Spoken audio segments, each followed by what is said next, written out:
Alright, people, so, today, can you believe Pika is still sleeping? I went, I bought whole new glasses, and Pika is still sleeping there. Anyways, what was I saying? Today, or now, or same thing, I don't know what I'm saying. What we're going to be doing is focusing on the next type of chemical reaction. I don't know if you guys remember, but I said in this unit, we're talking about 3 types of reactions. We've already talked about one of them. We talked about precipitation.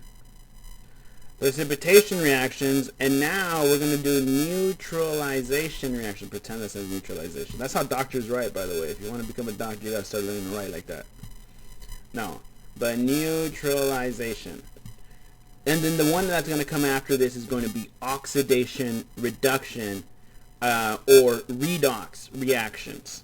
All right, and all of these happen in water. Now today's is the neutralization reactions of strong acids with strong bases. Strong acids and strong bases fully dissolve. The word strong doesn't mean that it's going to damage your skin, that it's going to like devour you or dissolve you and turn you into goop. No, some can, but that's not what the word means. The word means it will fully dissociate. It will fully dissolve. It will fully break apart. Alright? And a neutralization reaction is very similar to a precipitation reaction. They're both double replacement or double displacement reactions. And instead of making a solid, it makes a liquid. It makes water. But it's the same type of reactions. Now, one thing I want you to do is not really pay attention to this. Try not to base your things off of lists. Try to base it off of your reasoning, your logic. Trust your gut. Trust your instinct. And if you get lost and confused, go to moles. All right, moles is always a safe place. All right. Now, one thing I want to point out. Neutralization reactions, they always make water. Right? So the net ionic equation is H plus OH minus all the time. All the time. Always. Alright. Now, let's take a look at some problems from the book. This problem is problem, I believe, 4.12 in the textbook. And then we're going to be looking at 4.13. And we're going to be looking at 4.14. Alright. So, let's check this out. Now, the problems always start off very similar. You need yourself, I would always write balanced chemical equation. It says, what volume of HCl solution is needed to neutralize your NaOH? So, always write it out. HCl, and you know it's a solution, so it's aqueous. And neutralize NaOH. Now, since it says molarity, you know it's aqueous as well. So what's our product? We're going to make salt water, sodium chloride. And is this a solid? Well, as soon as you see Na, automatically aqueous, because it's group 1. And then we make H2O, liquid. Alright, it's not dissolved in water. It is water. So don't ever put aqueous on water. I will cry. Okay? Now, we have this much HCl, and we have 25 milliliters of that NaOH. Now, I do not like working in molarity. I like going to moles, so that's what I'm going to do. So first thing is I'm going to turn that NaOH into moles. And remember, if we want moles, I'm going to use the letter N for moles. So N for moles. N number of moles of NaOH is equal to molarity times the volume. Alright, so the number of moles of NaOH is equal to the molarity, so I'm going to put 0.35 molar times, and the volume it has to be in liters. So let's move that decimal 3 times over to the left. So it goes 1, 2, 3, 25 minutes. All right. So now let's multiply so we can get our moles. Now, I can't do this one in my head because I don't want to make mistakes. So this right here is 0.00875. I'm going to write the whole thing. Because I had the 3 sig figs here and 3 sig figs there. This should have had a 0 at the end. I'm making mistakes. But this is moles of NaOH. Alright? Now, they're asking us how much HCl do we need to react with all of this? How much volume of it do we need? So, in order to find the volume of HCl, we need to know the moles of an HCl. Alright? Because remember, big M is equal to moles over liters. We're looking for liters. We have big M, and we can find moles. So let's find moles so that we can find L. It's good to have a strategy, a plan. So from these moles of NaOH, let's start a new problem. And I'm going to move this off to the side so you can get out of the way. Alright? Or maybe I'll set it off to the side. Alright. So that we can leave some space, okay? So now, let's turn that into moles of HCl. Well, 1 mole of HCl can react with 1 mole of NaOH. It's a 1-to-1 ratio. Where do we get this ratio from, Mr. Sanchez? Well, it's the mole ratio, and you get it from your balanced chemical equation.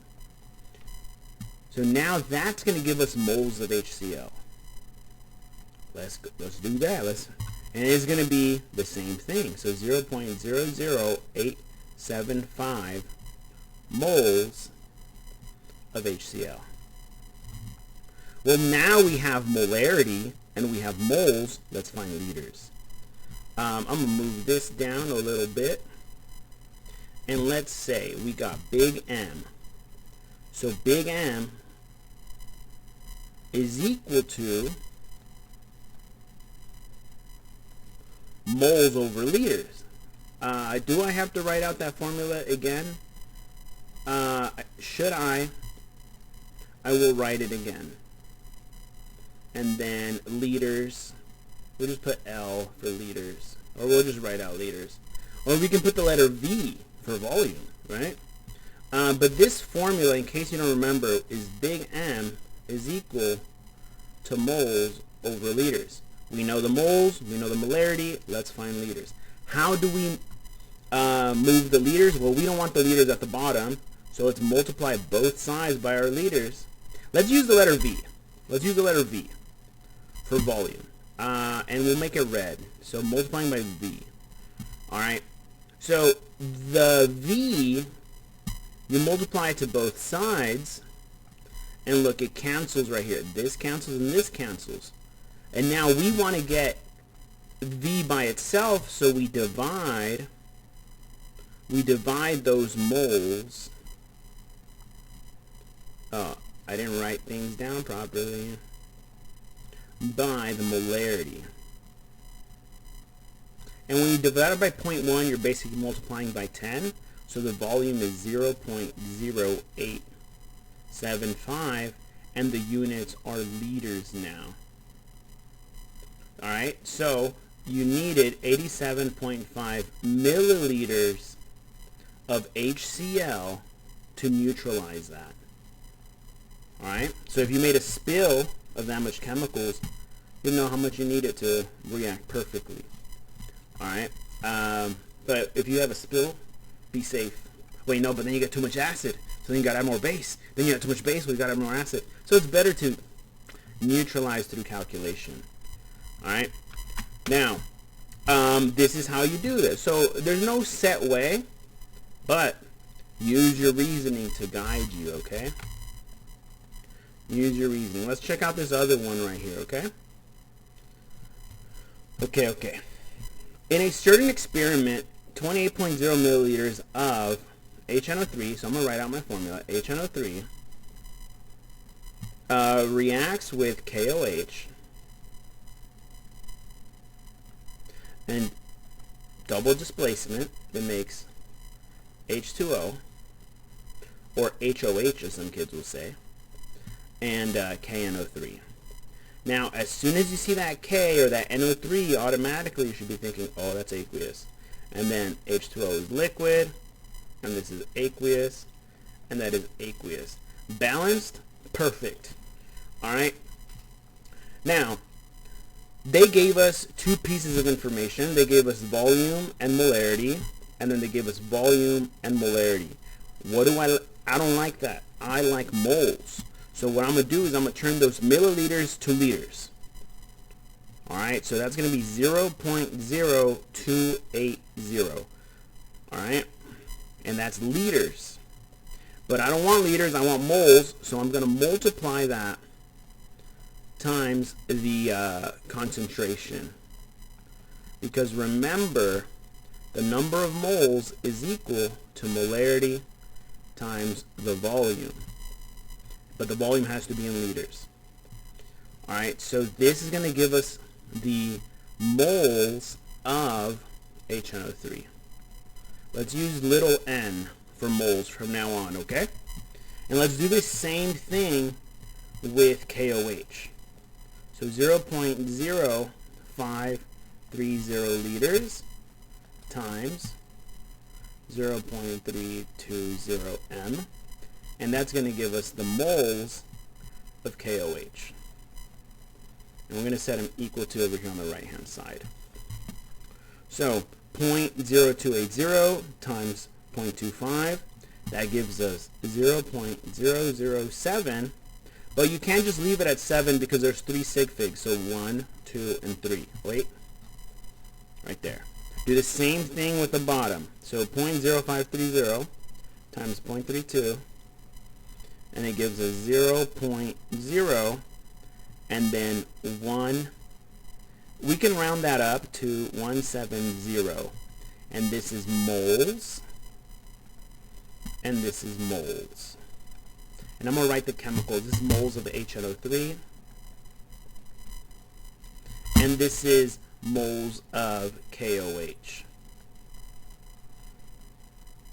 Now, what are they looking for? Now that I'm at moles, I ask, what am I looking for? Because it makes it easier for me, because it's easier to go from moles to something else. Going from concentration, you got to always do these extra steps, okay? So as soon as you got concentration, turn it to moles, it makes it easier. What is the concentration of H plus or OH minus in excess after the reaction goes to completion? So what we want to do is figure out which one of these two runs out first. And you don't really need to do a calculation. You don't really need to do a calculation in this problem. You just think logically, right? You need 1 mole of HNO3 to react with 1 mole of KOH to make 1 mole of H2O to make 1 mole of KNO3. So it's a 1-to-1 ratio. So which one is going to run out first? Is KOH going to run out first, or is HNO3 going to run out first? Well, you can tell that this one, since it's lower and it's 1-to-1, it's going to run out first. Alright? Since this is also 1-to-1, that means that however much of this you use is however much of this you're going to use. So if you use 0.007, you're going to use 0.007 of KOH. So you can actually subtract here.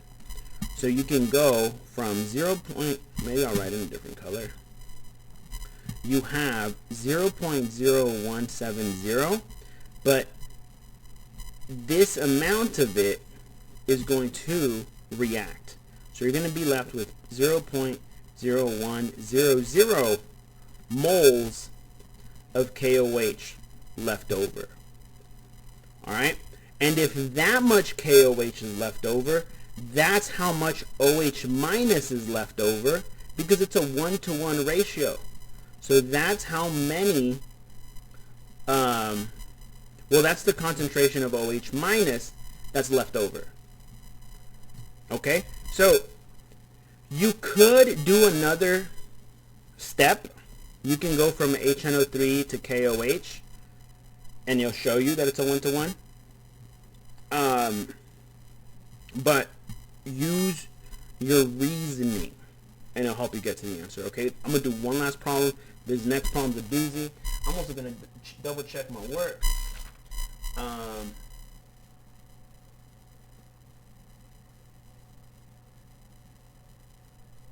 Did I do this correctly? Did I get the wrong numbers? Let me see. Did I see?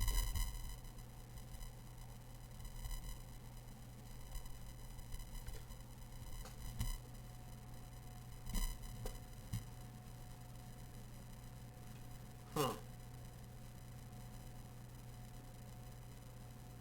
Did I not divide? Let me see. 28.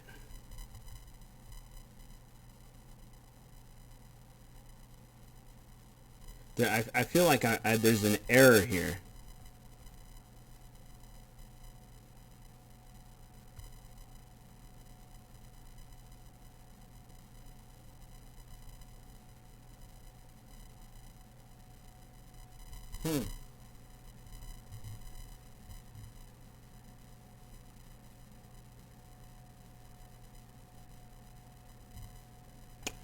Oh, it's asking for concentration. I found the moles. I knew there was something wrong. That's how many moles of KOH I had, but we're looking for concentration. So concentration has volume.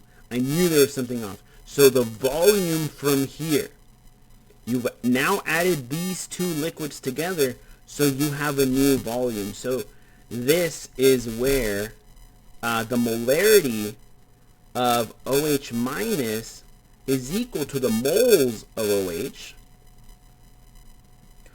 over the new volume. So the new volume is 53 plus 28. So that's 81. 81, but this is milliliters. So we got to divide by 1,000.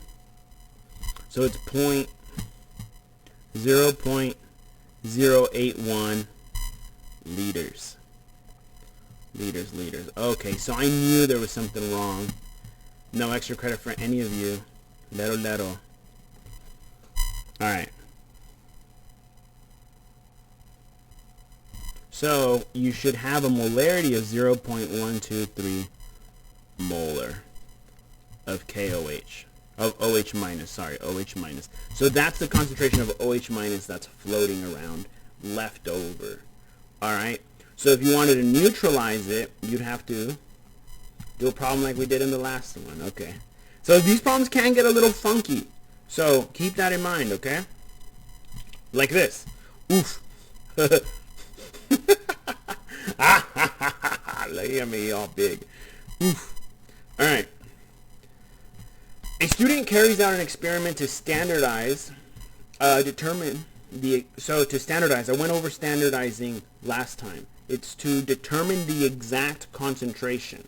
So in this problem, they're trying to determine the exact concentration of sodium hydroxide. How do you do it? Well, you react KHP, which is KHC8H4O4, potassium hydrogen phthalate,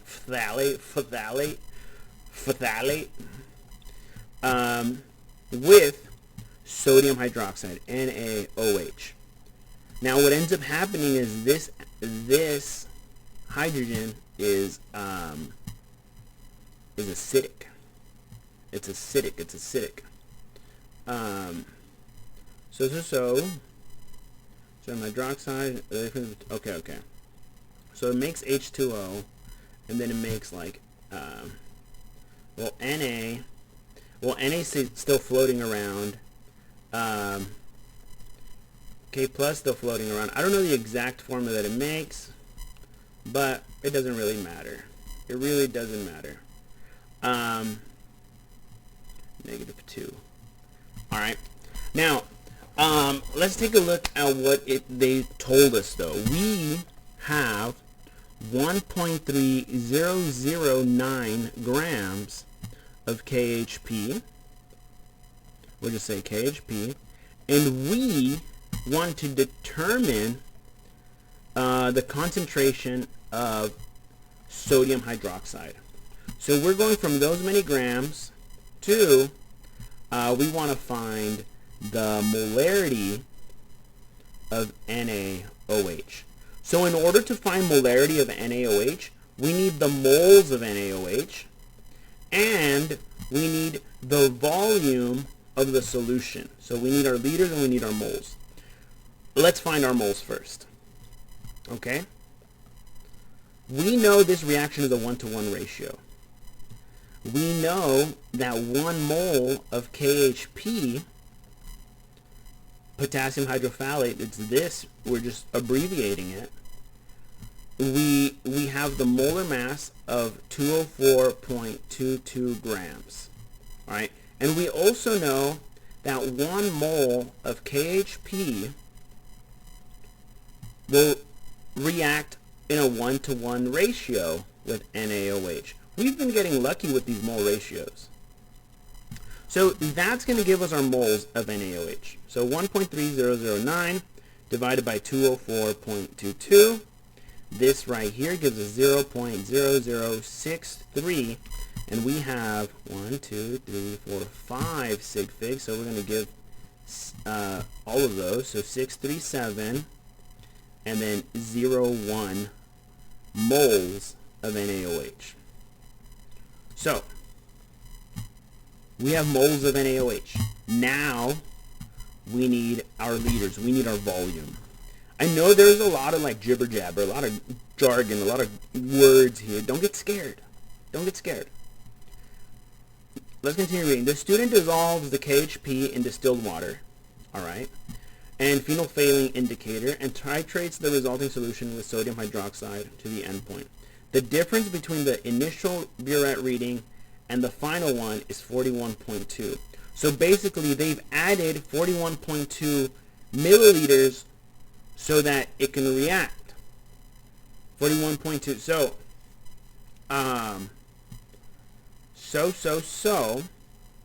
what is the concentration of it? What we got to do is we got to turn that 41.20 milliliters into liters.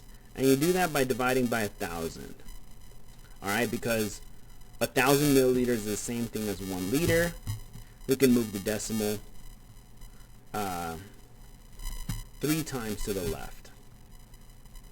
1, 2, 3, and then that's liters. So now we know that big M is equal to 0.0063701 moles divided by 0.0412 liters. And our big M, or the molarity of, and if you write a subscript like right here, that makes it look nicer. When you handwrite it, of course, when I use this thing, it don't go so well. But let's check it out. 6,370 divided by 0.0412. This ends up giving us a concentration of 0.155 molar NaOH solution. If you have this at the bottom, you don't have to put the NaOH there, okay? It lets people know. So you can do one or the other.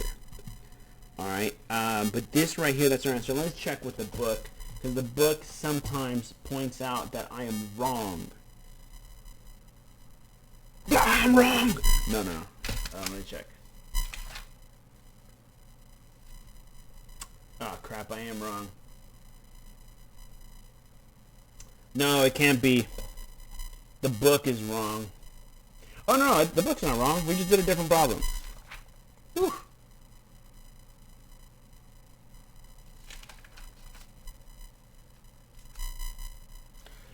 Oh, thank goodness, I'm right. Oh, geez, I looked at a different problem and I was like, dude, this is way wrong. I don't even know what I'm doing. I knew what I was doing. It's just that the words scare you, man. Anyway, sorry for this video being so long. I'll make it up to you with a quiz tomorrow. Or if you're working ahead, you'll know. But anyways, people, I want you to do something. I want you to do that in these next types of problems. It's a lot. All right. I don't think it's. Wait, is this the right one? All right. There we go. Take care, people.